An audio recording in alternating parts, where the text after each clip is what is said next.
Assalamualaikum warahmatullahi wabarakatuh. Baiklah teman-teman, kali ini saya akan mempresentasikan activity report daripada penjualan martabak telur. Presentasi ini dimaksudkan untuk memenuhi tugas ujian akhir semester mata kuliah Pendidikan Kewirausahaan Universitas Siber Asia. Yang pertama saya akan menyampaikan product overview. Martabak telur merupakan makanan yang terdiri dari kulit lumpia yang tipis dan renyah yang diisi dengan campuran telur, daging cincang, bawang, daun bawang, dan rempah-rempah khas Indonesia. Martabak telur sangat menarik bagi pelanggan karena memiliki kombinasi rasa yang unik dan beragam, menggabungkan cita rasa gurih dan manis dalam satu hidangan. Kelezatan daging cincang, aroma rempah-rempah, dan kenikmatan telur yang digulung dengan kulit lumpia membuatnya menjadi pilihan makanan yang menyenangkan untuk dinikmati, baik sebagai cemilan ataupun makanan utama. Selain itu, proses pembuatannya yang terbuka di depan pelanggan menambah daya tarik produk ini karena memberikan pengalaman visual dan interaksi dengan penjual. Adapun strategi promosi yang kami terapkan dalam penjualan ini yaitu menggunakan Facebook Ads sebagai strategi promosinya. Produk ini sangat menarik perhatian dari berbagai usia, mulai dari anak-anak hingga dewasa. Begitu juga dari hal jenis kelamin, baik pria maupun wanita memiliki minat terhadap produk ini. Lokasi juga tidak menjadi batasan karena martabak telur populer di seluruh Indonesia, terutama di kota-kota besar dan lebih utama lagi di pusat kuliner. Bagi anak-anak dan remaja, martabak telur menjadi cemilan yang lezat dan menyenangkan, sementara bagi dewasa itu bisa menjadi pilihan makanan cepat saji atau hidangan utama yang memuaskan. Analis pesaing dalam industri makanan seperti martabak biasa dan roti bakar mengungkapkan adanya persaingan yang cukup signifikan. Martabak biasa menawarkan pilihan isian yang beragam dan tekstur yang khas, sementara roti bakar menonjolkan rasa manis dan renyah dari roti yang dipanggang. Namun martabak telur memiliki kelebihan dibandingkan pesaingnya. Misalnya kombinasi unik antara rasa gurih dan manis dalam satu hidangan. Martabak telur menggabungkan daging cincang, telur, dan rempah-rempah dengan kulit lumpia yang renyah, menghasilkan sensasi rasa yang khas dan memanjakan lidah. Berikut ini laporan penjualan kami di bulan Januari sampai Mei tahun 2023.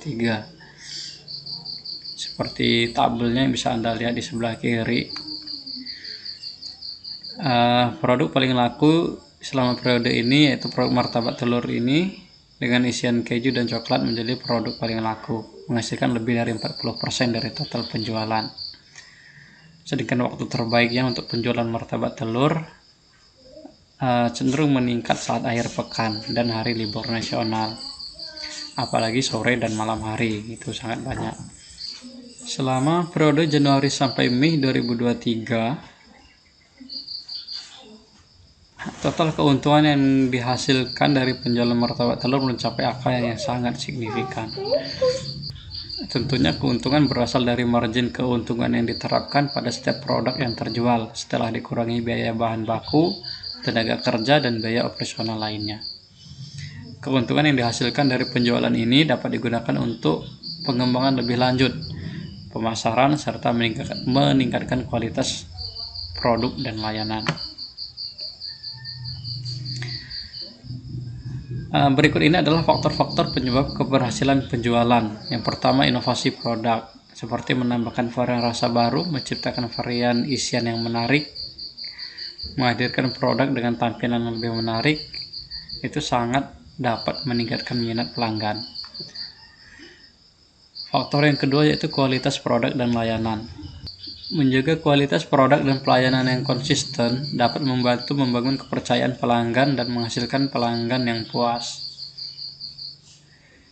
Kemudian strategi harga, menerapkan harga yang kompetitif dan menarik bagi pelanggan dapat meningkatkan daya tarik produk dan meningkatkan penjualan. Misalnya dengan diskon atau promosi khusus atau paket penjualan dan lain-lain. Kemudian pemasaran dan promosi. Strategi promosi yang efektif dapat membantu meningkatkan minat pelanggan terhadap produk. Kami biasa menggunakan media sosial, iklan, dan ya intinya media sosial.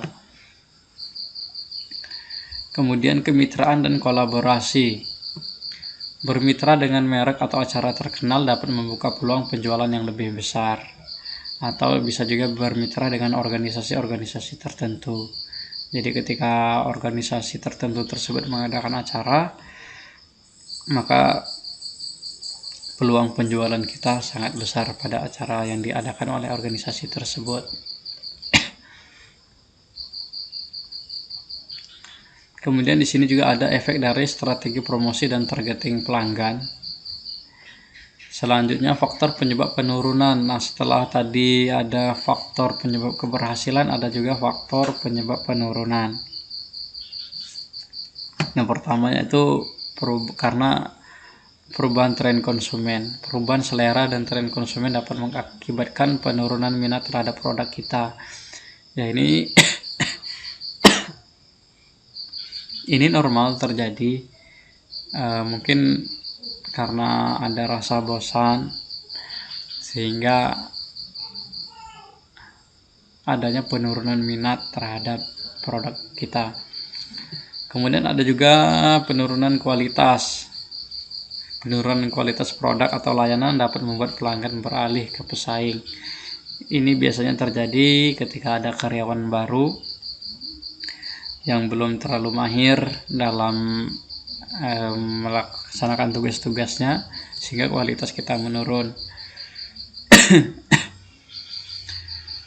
Kemudian ada faktor persaingan yang ketat, ada juga ketidakcocokan harga. Namun sudah kami siapkan juga langkah-langkah yang diambil untuk mengatasi penurunan penjualan tersebut, yaitu perlu dilakukan penelitian pasar yang lebih mendalam. Ketika ada penurunan kualitas, tentunya kita perlu melakukan peningkatan atau perbaikan kualitas.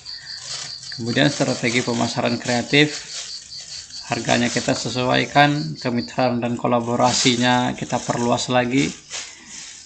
Ada program, kita adakan program loyalitas dan diskon, dan kita perlu membaca, merangkum, memahami umpan balik dari para pelanggan. Baik, demikian presentasi saya kali ini. Mohon maaf atas segala kekurangan. Wassalamualaikum warahmatullahi wabarakatuh.